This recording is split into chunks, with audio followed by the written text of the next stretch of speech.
राधे राधे। जय श्री कृष्णा, जय श्री श्याम। कैसे हैं आप सब? आशा करती हूँ कि आप सब लोग बहुत ही खुश और मंगलमय होंगे। आज मैं बताऊंगी कि लड्डू गोपाल की सेवा कैसे करनी चाहिए।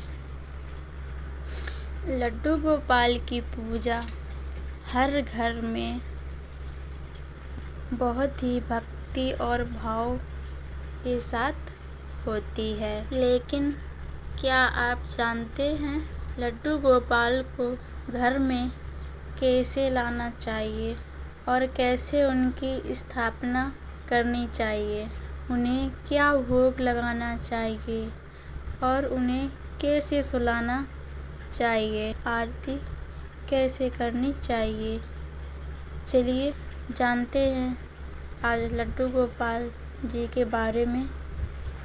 इस बात का जरूर ध्यान रखें कि यदि आप लड्डू गोपाल जी की सेवा सच्चे मन से करें तभी आप घर में लड्डू बुलाएं, क्योंकि लड्डू घर में लाने के बाद वो हमारे घर के सदस्य बन जाते हैं और लड्डू गोपाल को हम अपने बच्चों की तरह सेवा करें तभी लड्डू आपकी हर मनोकामना पूरी करते हैं।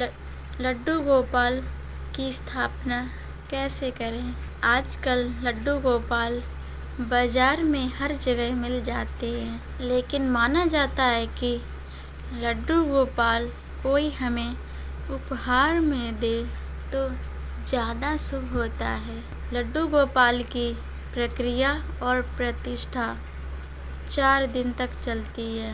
पहले दिन लड्डू गोपाल को अपना मानते हुए एक अच्छा सा नाम रखें और लड्डू गोपाल को प्यार के साथ एक अनाज में रखें।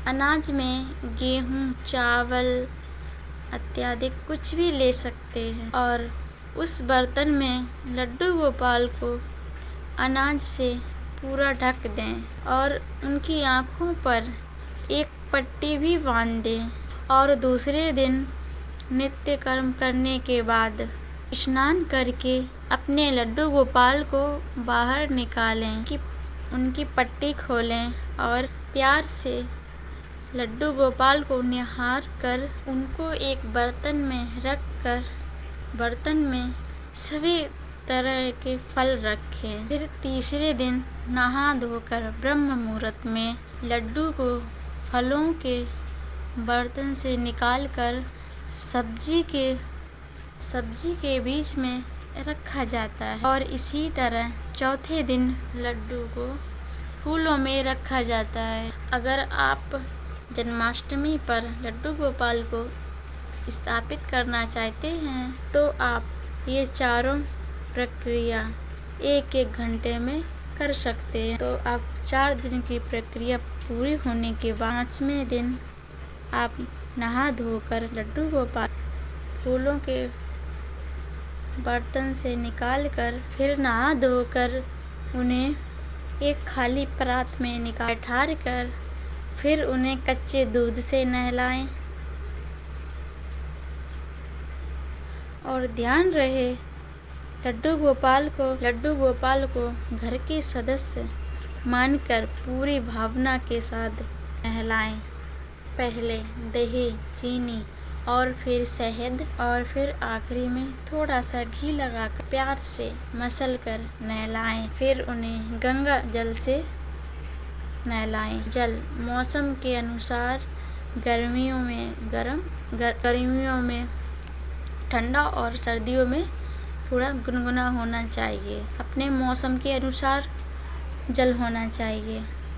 फिर लड्डू को साफ मलमल के कपड़े में लें, उसे साफ करके वस्त्र पहनाएं। वस्त्र नए होने चाहिए। फिर उन्हें चंदन का तिलक लगाएं, फिर इत्र लगाएं और लड्डू को फिर गहनों से सजाएं और लड्डू को उसकी बांसुरी बहुत प्यारी होती है। नई बांसुरी खरीद कर रखें। चलिए अब जानते हैं कि लड्डू को खाना कैसे खिलाएं। जैसा कि हम जानते हैं लड्डू को माखन में मिश्री बहुत ही पसंद है। लड्डू को पहले माखन मिश्री का भोग लगाएं और फिर दूध का भोग लगाएं। दिन में 4 बार दूध का भोग लगाएं और दोपहर में बिना लहसुन प्याज का भोग बनाएं, फिर उन्हें भोग लगाएं।